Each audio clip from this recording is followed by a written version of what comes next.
Okay, so welcome back to Talking Candid. Got our first podcast out. I had my phone on the table. I had a surge of confidence then. And it's I know. That's going to be the intro.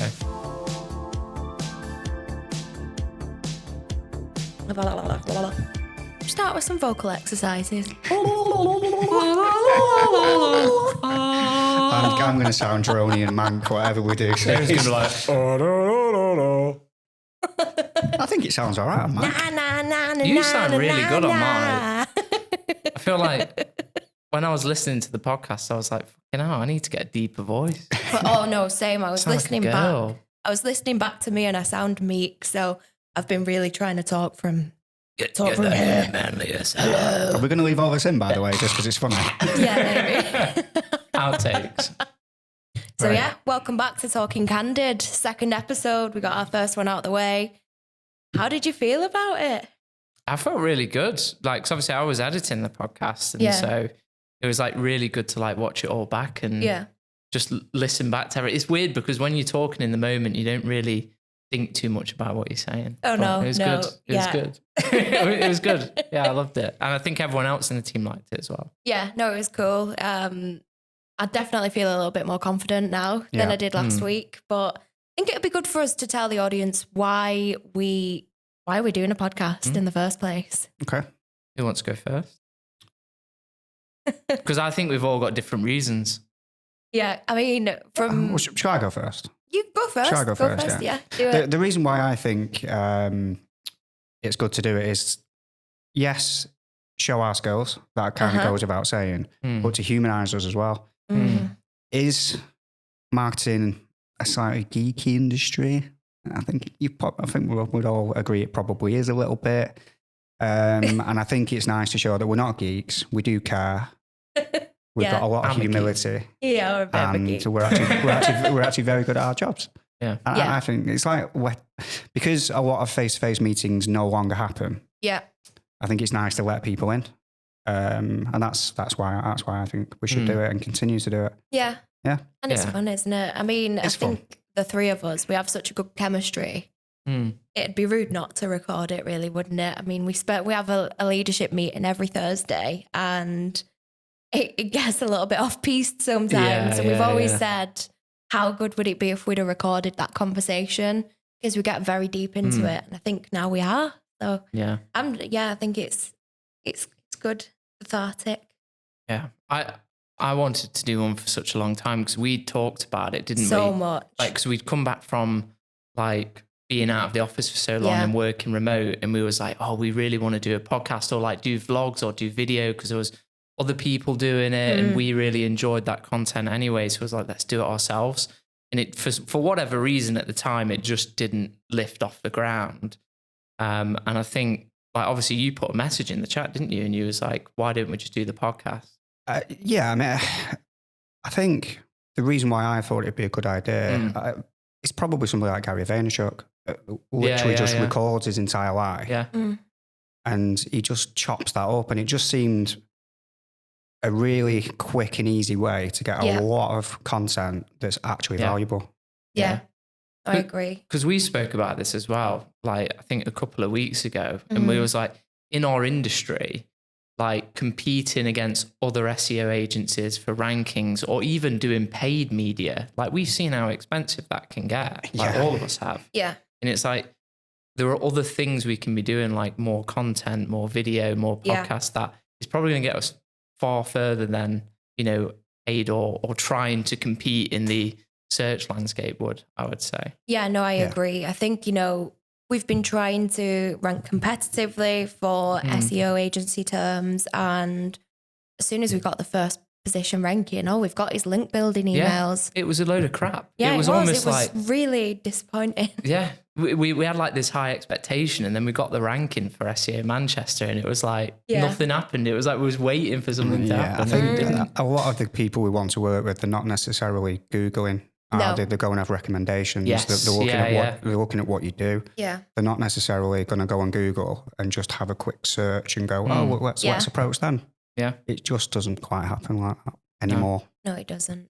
And how good does it feel to actually put something into action that you've been talking about for so long? Like for me, I think I talk a lot and I have big intentions, but really I don't really put anything into action. So it feels really good that we're actually doing this. Yeah, that's because I'm here now. Yeah. Look at me, I'm the captain now. I am the captain now. But you know me, I'm a massive tech geek as well. So like even getting all the cameras up and the microphones and that, I got so giddy like a little kid, like on Amazon, just finding all this stuff and doing the research. And I was like, oh my God, there's like AI called Autopod that can make some of the cuts for you. Yeah. And like the cameras and stuff, you know what I'm like. Yeah, I think we've actually got some better equipment than professional podcasts have. It's great. The setup in here is crazy. It's top notch. You've done a good job. Yeah, we'll have to show it one time because it is brilliant. Yeah, it is. I don't understand how any of it works. No, me neither. You understand why I'm stressed when I'm checking everything now, because I'm like, is it all plugged in? Because there's like 500 cables. Yeah. Like, oh my Lord. Yeah, just to clarify, we had to give Dave a little back rub a minute ago. Yeah. He was a bit stressed. And a little burpee. We're going to leave that up, but yeah, he was. So one thing that I did want to talk about is Thread. Yeah. So there's been 5 million subscribers in the last 24 hours, which is mental. That's about all I know about this platform. So be interested to know like what you guys think about it and what your understanding is of it. Do you want to go first, Dave? Yeah, sure. So I actually downloaded Threads today because it was launched yesterday. And I've always been a big fan of Twitter. Mm-hmm. I use it all the time because if I want to get an update from, we're going to Disney in September and October. So we find out news on like what haunted houses they're doing at Universal Studios in Orlando. So I use it to get up to date on things, see what's trending. If there's something going on in the world, that's where I'll find that information. So I love Twitter. And obviously Elon took over the company and got rid of a lot of people. And there's a lot of, I would say I'm seeing a lot more kind of edgy videos on the platform. Like, I think there's a page, which I'm not going to name, but there's like CCTV videos of people like getting hurt and things like that, which I don't want to see on my feed. No. So I can understand why people want to move away. And I think that's what Meta have captured. And they've said, okay, we need to develop a safe place for people to be. And that's not to say Twitter isn't safe, but because Elon's advocating for a lot of free speech and giving people freedom over the platform, I think it can get out, and it is getting out of control a little bit. So when I went on the platform today, it is basically a more simplistic version of Twitter. Oh, well. So you've got, your videos, you've got your tweets, but the great thing about it is that you can import all of your contacts and followers from Instagram and follow the same accounts. Literally the setup took like 4 clicks on my phone. It's very clever. Arguably a safe play from Meta as well, just to kind of dip your toe in. That's the waters. It's clearly not a new thing. It's just scraping data from somewhere else, isn't it? Yeah. Well, because they've got this 600 tweet limit, haven't they? Which was temporary, wasn't it? I read that they lost a lot of users to Mastodon. Now, I have never heard of that before.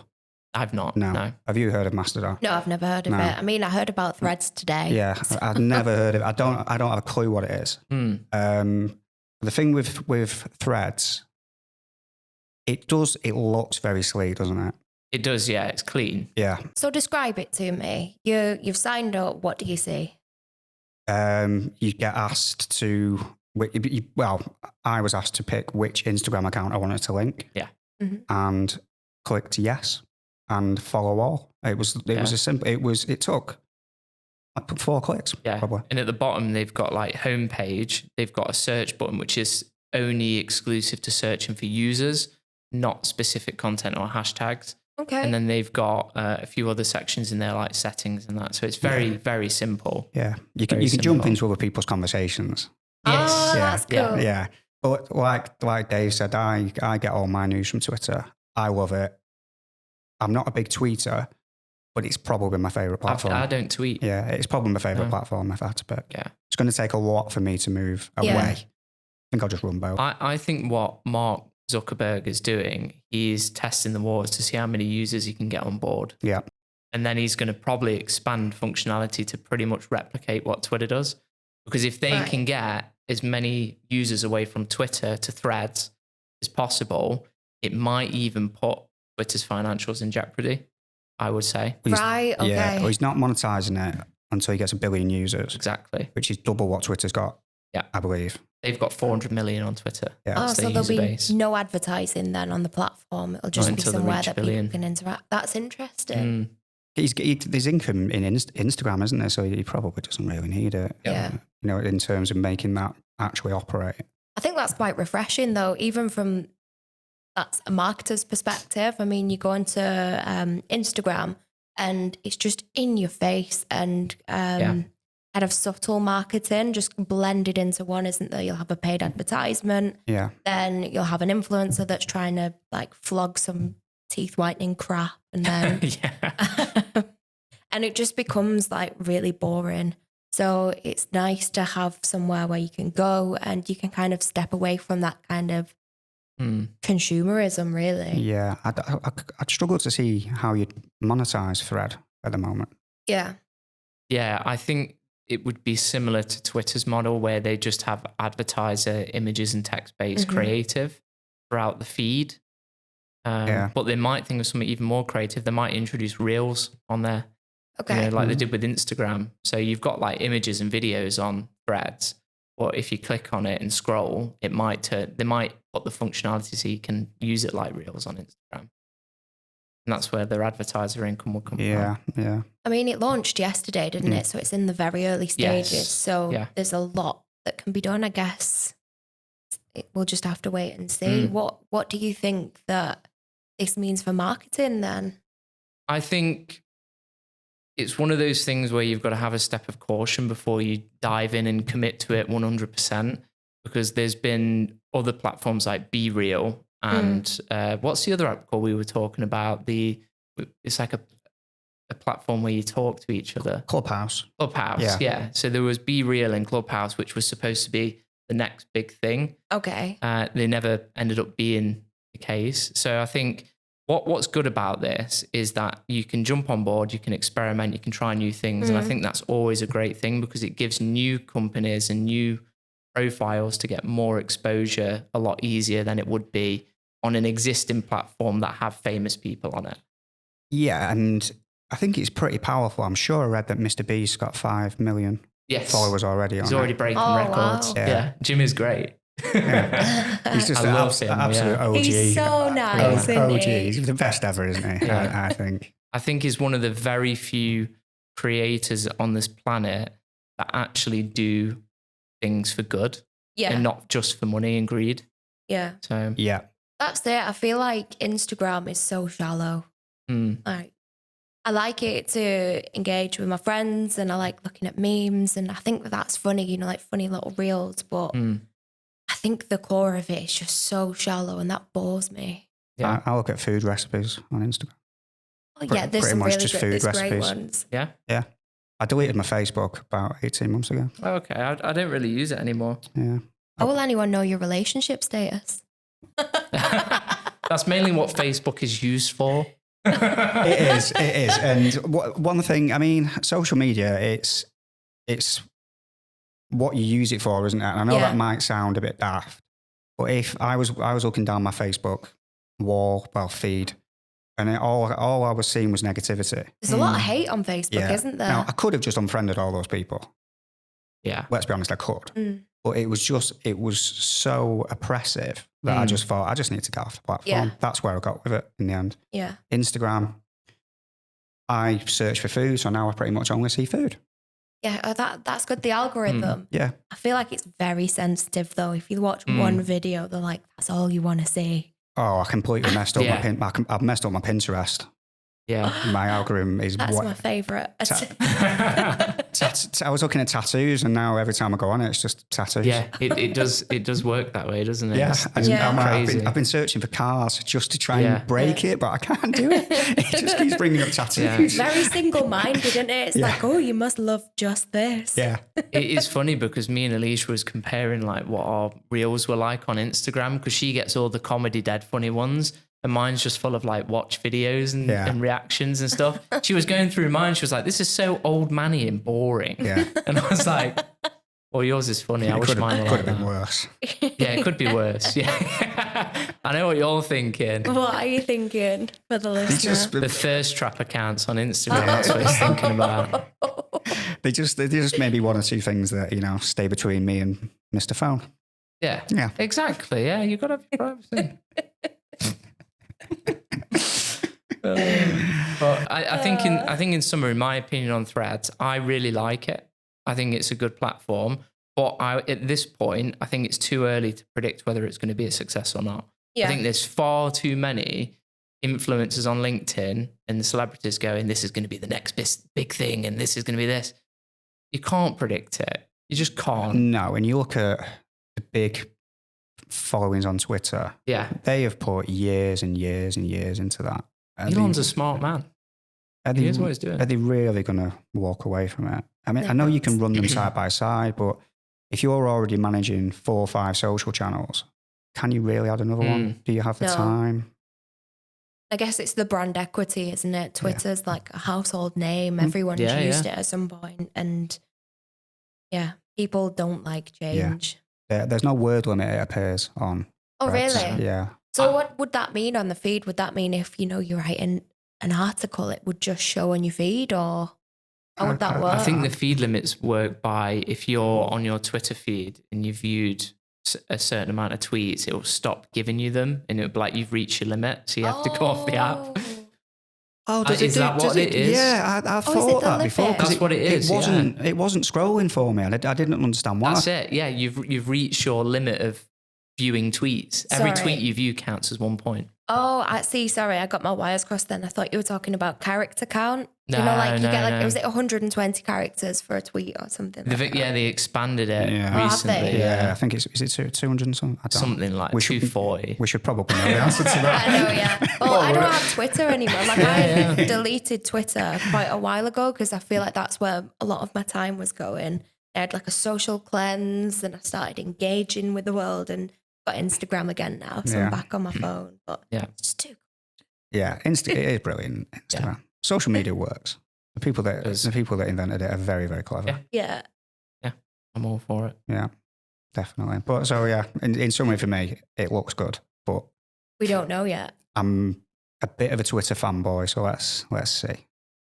I'm the same. We'll know in a couple of months. Yeah. Once we see the user numbers. I mean, there's been so much interest in so many different things. It's going to be the next best thing. Like, do you remember NFTs? I was literally going to say there's like everything is the next best thing. And it's frustrating. I think it's getting on my nerves a little bit. Yeah. What's happening? Did you hear about Justin Bieber? He paid for an NFT. He paid like over $1 million. I don't know the exact. Is it the Bored Ape? Yeah. Did he buy the Bored Ape? Yeah, he bought some Bored Apes. And it's worth under 100,000 now. I think it was 50. I don't have the exact numbers. It was millions, yeah. He paid like over 1.5 million for it. Yeah, we'll put up the actual number So it's not just as bad as that though, is it? Because obviously it's how the price of Ethereum might have affected that as well. Because obviously you buy it with coins. Yeah. I mean, it boggles my mind, but when obviously it boomed in 2020, it was, for me, I was like, for a JPEG, and there was a lot of memes about it. Well, I think I told you to take a picture of your Pokemon cards and set them on fire, didn't I, and turn it into an NFT? Yeah, you did, yeah. Yeah, I'm glad you didn't do that. But I never bought an NFT. I've got 10. I just always thought they were. I always thought they were part of society anyway, because they're in video games, like you buy skins, which is basically an NFT. Yeah. What can you do with it as well? I'd prefer something that was tangible. If I was going to invest in something, I either want to see my investment portfolio figures going up, or I'd want to have something tangible, like a watch or... It's no different than cryptocurrencies in that. No. The way they positioned most NFTs is that you get exclusive access to like a Discord group of celebrities. So you'd be like in a VIP room. I think that's what they did with the Bored Ape Club. Right, okay. And so like Justin Bieber, and they'd be like, all these other rich people, and you can make connections and you can do this. Yep. There's utility to it. But I don't think it quite worked out the way they wanted it Gary to. V did it with V-Friends, didn't he? And I think if you got Gary B, you got something like 5 hours of exclusive time with him. I'm probably very wrong on that. Yes. And you got exclusive access to 3 events. And then you could actually you could sell those on. Okay. So I think that's how he positioned VeeFriends. They seem to have disappeared. Well, it's interesting, isn't it? How the value isn't really with the NFT itself. It's about the perks that you get with it. Yeah. Yeah. So that speaks volumes to me. Yeah. It's just private access to millionaires, pretty much. From what I heard of Bored Ape Club. But others, they might not have zero value or like just an image. Well, eBay used them on authenticity. So if you sell some trainers through eBay, they attach a tag, which you then download an app, I think it's called NTC, and you scan the tag and that comes up with an NFT, which is attached to your listing, so you know that it's genuine. Right, okay. So that's pretty clever. Yeah. But you're not, so that's not giving an NFT a value though, is it? No. It's attaching an identity to a product. That is quite different. Because you could do the same with Star Wars action figures, let's say. Yeah. If they're real and they're in the box, put a barcode on them, which is attached to an NFT, so you can always test its authenticity. Yeah. That's not buying a JPEG. Exactly, yeah. It's using digital technology in a more intuitive way, Yeah, because you know the issue with Logan Paul when he bought that, spent $3 million on those Pokemon cards and they were fake. They were fake, yeah. That actually broke my soul. Yeah, if that would have had an NFT attached to the box, it would never have happened. Yeah. Not because it was Logan Paul, just that the fact that all those Pokemon were fake. Because it was like a world record to have that many sealed in the original box. It was the biggest auction house in the world, though, wasn't it? He would have got his money back. Did he open them live on a? He opened them live, and they had Dragon Ball Z cards in them. I remember watching it because they were like, "Oh, I hope they're real. And there's like, "Yes, they're real." Like, because the boxes were real. Because you can buy first edition boxes from eBay, like genuine ones for like 500 quid. It's ridiculous. Oh. But he opened them and he was like, "Oh, they're actually packs." And then he opened them at Dragon Ball Z. Oh, so they undid the foil as well, did they? Yeah, they put the packs, like genuine packs of, all reprinted ones of like Charizard, Blastoise, Venusaur. And they looked like first edition. So when they saw that, they was like, yes, they're real. But they opened the pack, Dragon Ball Z. How wounded would you be if you like live streaming it as well? Because on the packs, I'm right in saying there's a tiny little hole, isn't there, so they don't get moisture in. Is that right? So if you've got a scalpel, I think right at the top of the pack, there's always like a little bit of a hole, but you can't see through the actual pack itself. But on the box, you can like peek through. Yeah, get a scalpel in there. And But it was funny because those Dragon Ball Z cards were modern. So someone must have done such a top job of aging that box. Yeah, I saw the box. It did look. Is it wrapped in brown tape? Is that right? It was like the original stock tape that Pokemon Company wrapped their boxes in, but it looked aged. It looked like 20, 30 years old. Tea bags. Cold tea bags. But usually professionals can tell if tea bags have been applied. Yeah. Yeah. So silly to pay $3 million dollars for Pokemon cards in the first. I guess it's subjective, and what do I know? Well, he went WrestleMania. He had $1 million one hanging off his neck, didn't he? Yeah, he did. Yeah. Just one single card. Was it PSA 10 Charizard? It wasn't a Charizard, I don't think. I think it was a Pokemon trainer card, Pikachu. All right. But it was one of 10 in the world. This has just gone incredibly geeky, by the way. It has. We've gone so off topic. The tangent. How are your spams doing this week? Because I know you've had a bit of an issue with a bit of spam. I don't know what's going on, and I don't know how they've got my email. They must have scraped it from somewhere, and they're just passing it around. LinkedIn. LinkedIn's bad. You get banned from the platform, though, if you're caught scraping emails from LinkedIn. Yeah. But I've had this one particular person who's been messaging me. Like, the irony is that the service that they're trying to provide is to outreach to potential businesses to generate leads, which is just laughable in itself. Yeah. So I've been ignoring them, obviously, and they've emailed me saying, Hayley, are you ghosting me? And then I was like, what? And then it's terrible. I ignored that email, and then they were like, Hayley, please get in touch ASAP. I'm extremely concerned about you. I was like, what is going on? Yeah. That's mad. So I don't know what's going on, but the lead generation companies are just moving mad at the moment. Yeah. Yeah, I'll put a screenshot of the email here. Blur out the name. But the honestly, the effort people put into these things are just so half-assed, and they make it sound like if you don't get back to them, they're like, I'm worried about you, you're dead. Like, what's going on? Yeah. So It's just lazy, isn't it? The ones that frustrate me is so you get the initial, it's LinkedIn. You get the initial semi-nice message, I like to add you to my network. I'm like, fine. It's clearly copy and paste, but fine. Then you get a couple of days later, try and set up a meeting or something really bad, like just sending you a calendar link. I'm like, at least put some effort in to try and set the meeting up. Are you available? When are you available tomorrow for a call? Yeah. Like, I'm not. A few days later, then go, just in case you didn't receive my last message. Then you get another one a couple of days later. Can you put me in touch with the decision maker? Because it clearly isn't you. I'm like, well, have you read my job title for starters? I don't want to sound like a bit of a knob with that. But Do you research? Yeah. Like, come on. Yeah. It's driving me insane at the moment. Like LinkedIn, everybody wants something from you. Like, you can just see past like the veil of like niceness. Hey, I love Candidsky. I love what you've been doing. I'm like, tell me what we've been doing and I'll accept your request. That's the thing, isn't it? They always want something. Yeah. They do. Yeah, it's bad. Speaking of outreach, how's yours going? Going really well. Yeah, it's going fantastic. Speaking of spammy messages.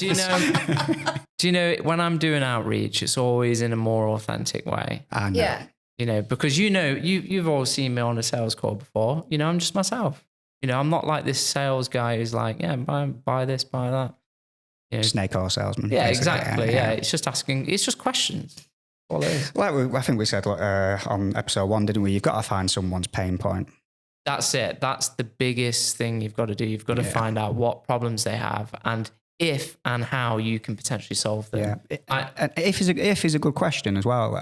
Isn't it? And we do ask that question because sometimes we just can't help. Yeah. I've had conversations with prospects where they're like, oh, well, we've got this issue and this issue, and they want SEO, but then the website's in a bad position and they want a video as well. And it's like, you have to take a step back and go, well, they need to do those things first. Maybe I can put them in touch with someone who can help with that. And then we can get involved when they put together the site. And so it's built SEO friendly.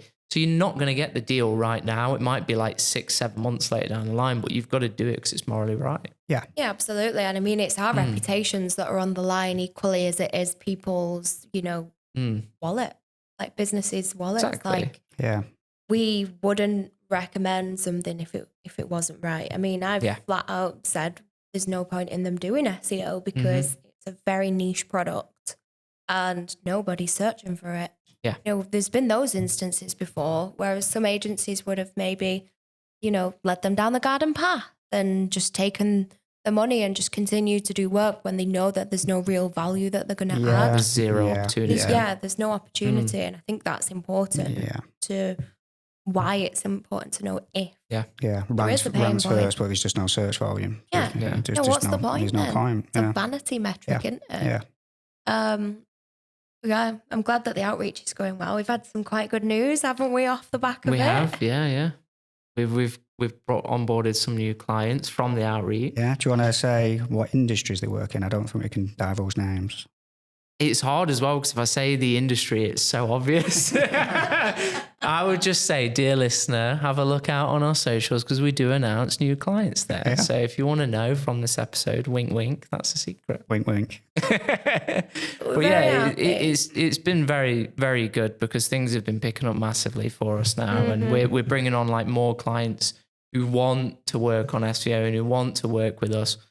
There's been some times in the past where you work with companies who want SEO, but they don't quite understand it. And I mean, don't understand it at all. And it's very difficult. Like you've got to educate them and we try our best to, but clients need to believe in it themselves. And the ones we're bringing on like believe in it so heavily, which is really important to us. Yeah. I mean, there's so much mistrust with SEO agencies that I've kind of felt the brunt of in proposal meetings because agencies have worked with them and they've not implemented the right strategy at the right time.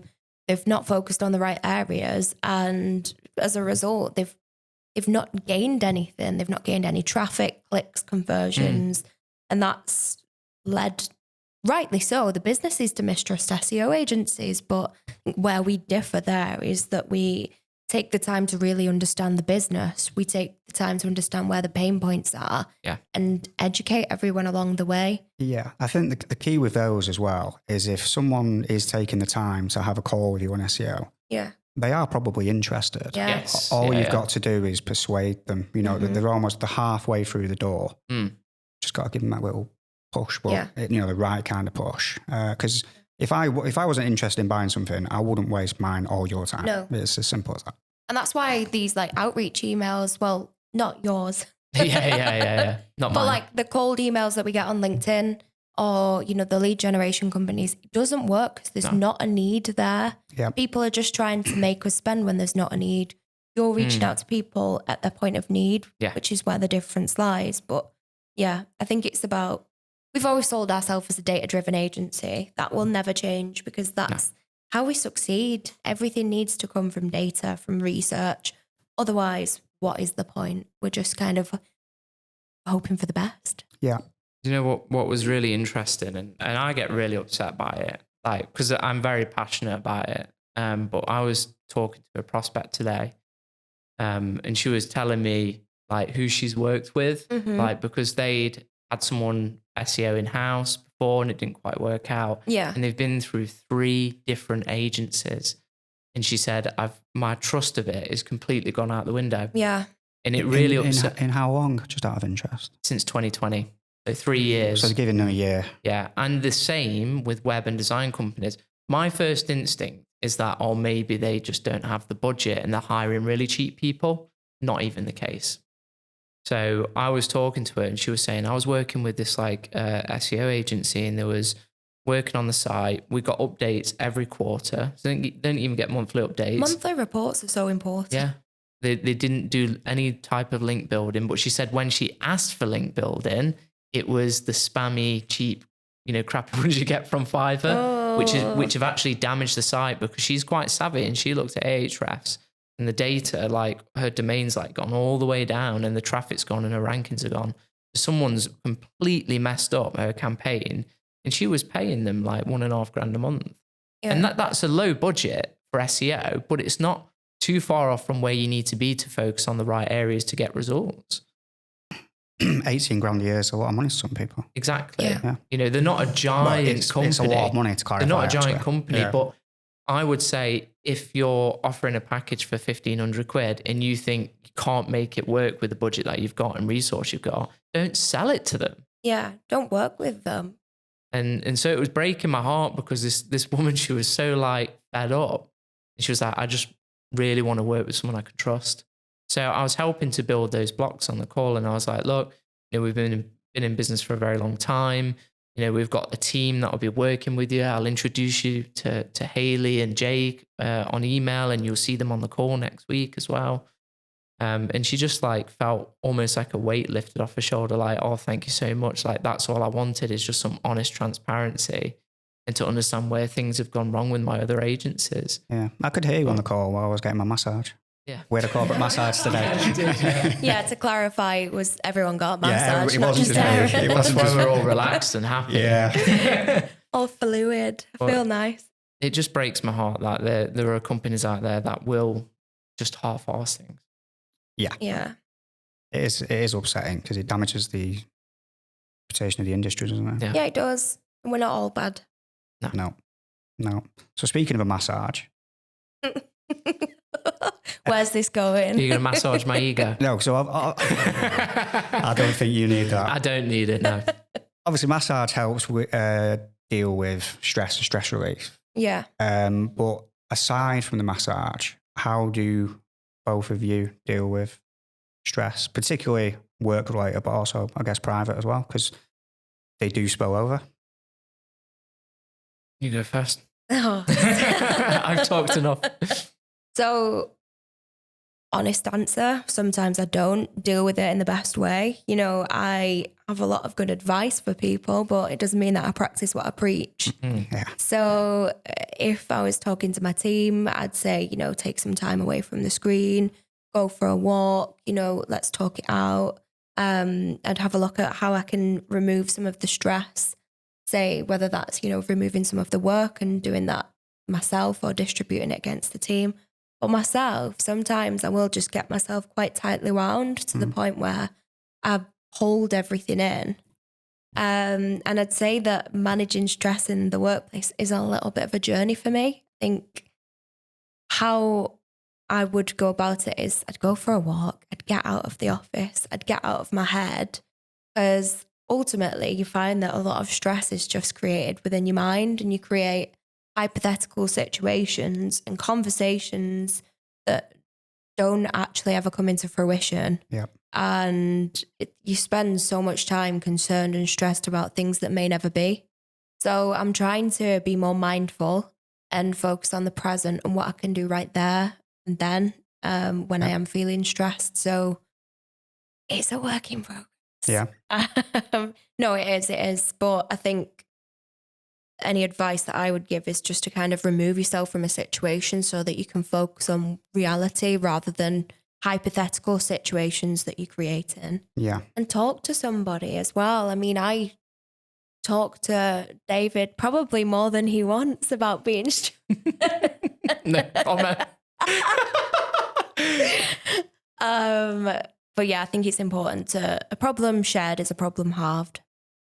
Fuck, that was a really good answer. Yeah. I'm not going to be able to stop that. No, seriously. I think for me, there's a lot of things that Hayley have said that ring true with me as well. I think what's been the most effective when I've been in stressful situations, or I felt a little bit of burnout, because ultimately that's what it leads to, right? Yeah. Is just taking a break. Yeah. Like me and Alicia went to Centre Parks recently, just spontaneously. No. Like in the middle of the woods, hardly any technology. Obviously we took our phones, but we didn't spend time on them. We was lighting log fires, feeding squirrels and just doing fun things in the woods and like going swimming. And those couple of days for me, like really refreshed my mind.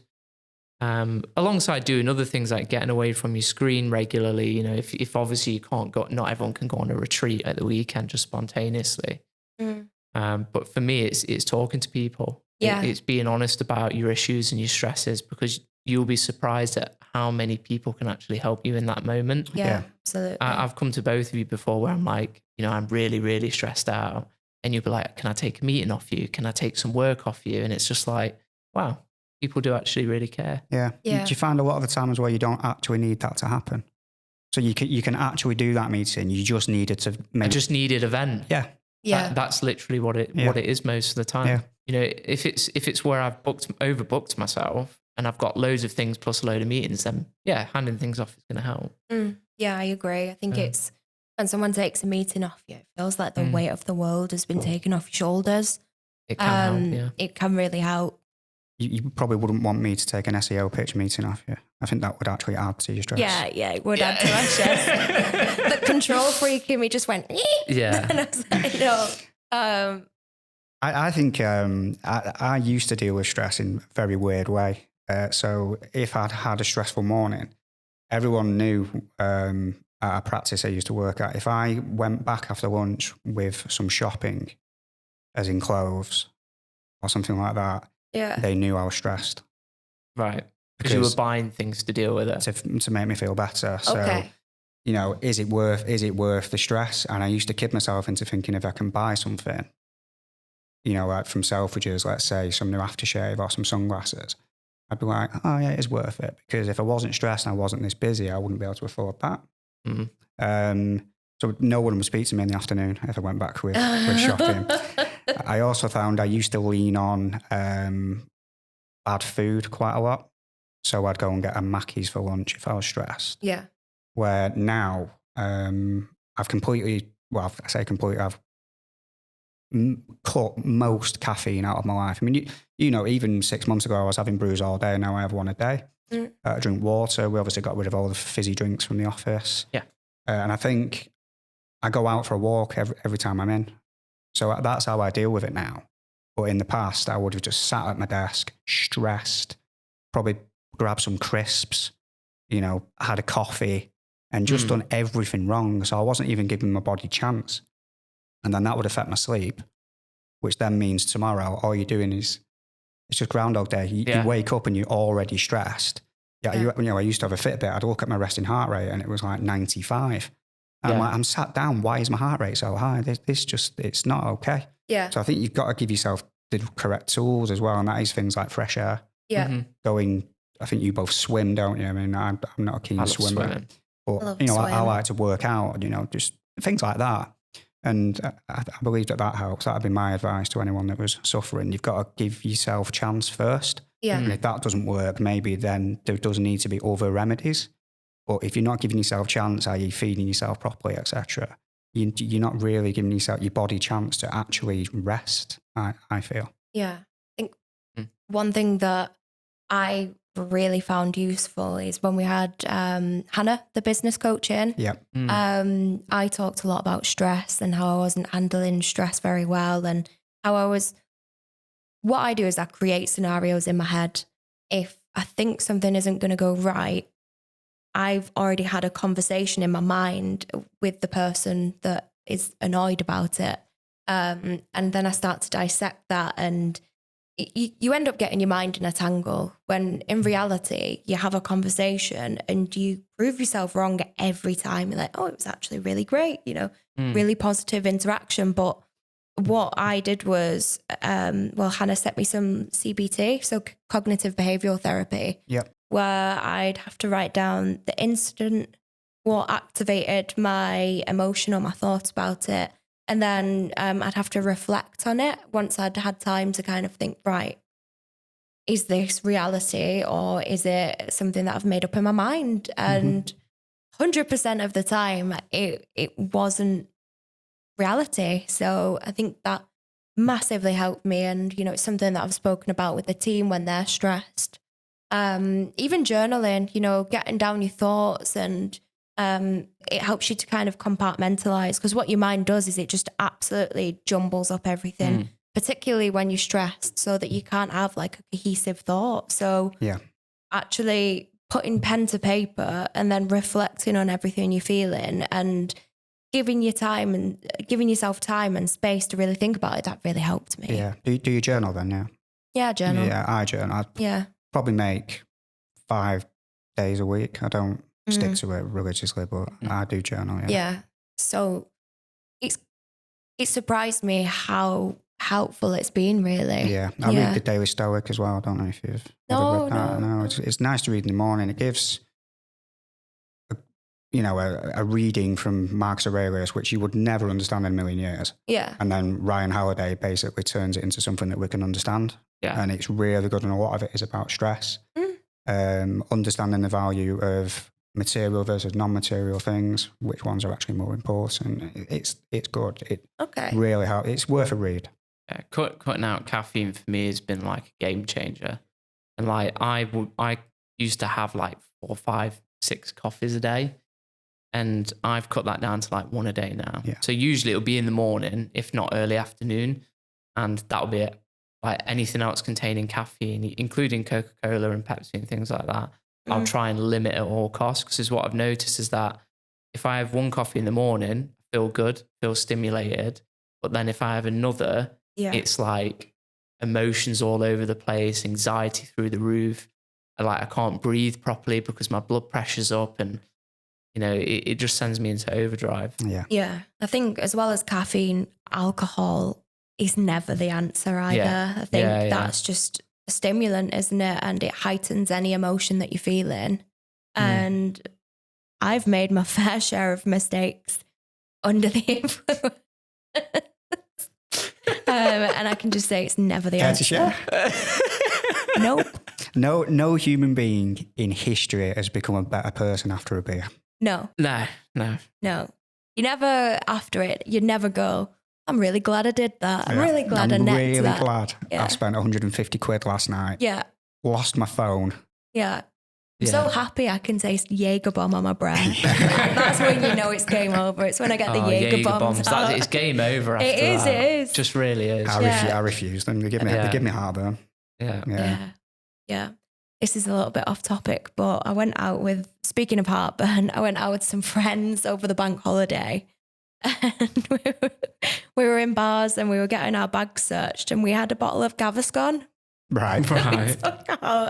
And we're like, can we just have a sip before we go in? So we're all there like sharing this Gaviscon, giving it to the bouncer to put behind the cloak area. One of my mates, so he went to Leeds Uni. Yeah. And so you know what Headingley's like. You went to Leeds, didn't I you? went to so University you know what of Leeds, yeah. You know what Headingley's like. Yeah. He used to drink cider all the time. And it used to give him bad heartburn. So he'd take a box of Rennies out with him. And after every beer, he'd have a Rennie. And I said, why don't you just drink lager instead? He's like, well, I don't like it. So he put himself through the pain. Wow. I mean, how much damage, 6-7 Rennies must do to you over a night. I know So people chalky. that pop Rennies like they're sweet. It's like I have like this conspiracy that they make heartburn worse, so you have to keep taking them. Oh, they're lifesavers. I've got a theory on this. Okay. So I used to have gastritis. I used to suffer with it quite bad. So it's when the flap at the top of your stomach, I only get absolutely obliterated by some doctor probably online about this, but the flap doesn't close that holds the acid in. Okay. Ooh. So it feels like it's coming up, especially when you lay down. Yeah. So I went on a drug called omeprazole, and I swear it made it worse. I swear it made it worse, right? And so I had to have this pill every morning. And if I forgot for whatever reason, my anxiety would go through the roof and I'd be borderline panic attack because I hadn't had it. Yeah. And it made it worse. So I just stopped taking them one time. Few days of pain, not had one since. Yeah. Gosh. Have you seen people that like suffer with like either acne or really dry skin? And they put moisturizer on every day. They like put this cream on every day, and then it's fine for 24 hours, and then the next day it's worse. Yeah. But then they go on like a detox. Don't come for skincare. No. And then they go on like a detox where they don't apply any creams or anything for like, I think it's 45 days. And it gets really bad, but then it starts to heal and get better. Yeah. Yeah. So it's like, I always think with things, and obviously I'm not a scientist or anything like that, so take it with a pinch of salt, but I think Rennies make it worse. Yeah. Because I've got friends who like are religiously in love with Rennies. Like they pop them all the time, like the sweets. And I've never had to use them. Rare occasions I'll get heartburn and I'll have one. Does it help? It helps.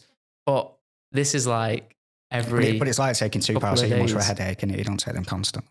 Yeah. I'd never pop Rennies, but tell you what, I'll neck a bottle of Gaviscon in a night. I've never heard of that one. Like liquid Rennies, it's like thick chalk that you drink. The double strength works, doesn't it? Does it taste nice? No. Okay. No, it's like chalk. They do tablets as well, I think now. Yeah. Prefer the tablets, but for some reason we got the family-sized one. Right, okay. All sharing it. I was like, how times have changed. I had it. My gastritis was really bad once in it was either Tenerife or Gran Canaria. I constantly get them mixed up. And I was borderline going to get a fly back because it was that bad. Oh. Your heartburn? Yeah. It just makes me think of those two firemen from the Rennie advert. That's good marketing, you see. Yeah, spraying some white liquid down someone's throat. This isn't sponsored yet, and we've named about 5 or 6 brands, haven't we? Well, I was saying it's just them spraying white liquid down people's throat, isn't it? Firefighters. Yeah. That's basically it. It was blissful. Yeah, there's a lot of memes from that as well. I bet I can imagine. Yeah. It's a brilliant advert. It is a brilliant advert. So we've decided that we're going to do a bit of an Aaron's question, haven't we? Yeah, go this on. is fast becoming my favourite part of the podcast. So every week we're going to have a question that David and myself have absolutely no idea what we're going to be asked. We're hearing it the same time you are. So yeah, fire away, Aaron's question. So there's 2 ways I can ask this question. I could ask it as, what does success look like to both of you? But the way I'm going to ask it is going to be slightly different. You're on your deathbed when you're 90, yeah? Yeah. Your partner at the time turns around and looks at you and says, you had a really successful life. You should be proud. Mm-hmm. Between now and then, what does that life look like? So for me, I'd say that the word like abundance means something different to me now than it did previously. So success when I just graduated looked like, you know, I'd be the top of the company, I'd be a high earner. And for me, that's how I used to measure success. But now, perhaps now I've kind of got to the position that I've always dreamed of much sooner than I thought I would. I know that is just a stepping stone. And for me now, abundance is about creating memories with people that you love. It's about having fulfilled relationships as well. Not just with, you know, like your partner, but also with your friends, having people who you can trust and rely on, and just being happy. For me, success is happy.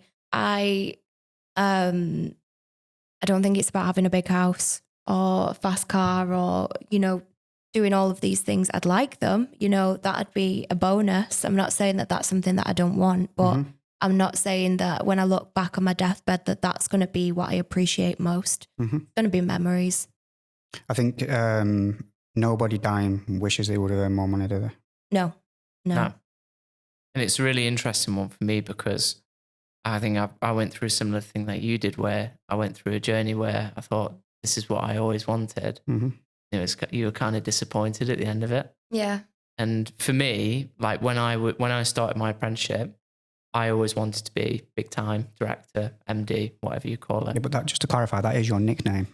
Exactly, yeah. So dreams do come true. But I always wanted to be a director. Yeah. And I wanted to earn loads of money, want to have a fast car, big house, kids, wife, you know. And I'm not saying I've got all those things. I definitely don't have kids. But I have a nice house. I have a nice car. I earn good money.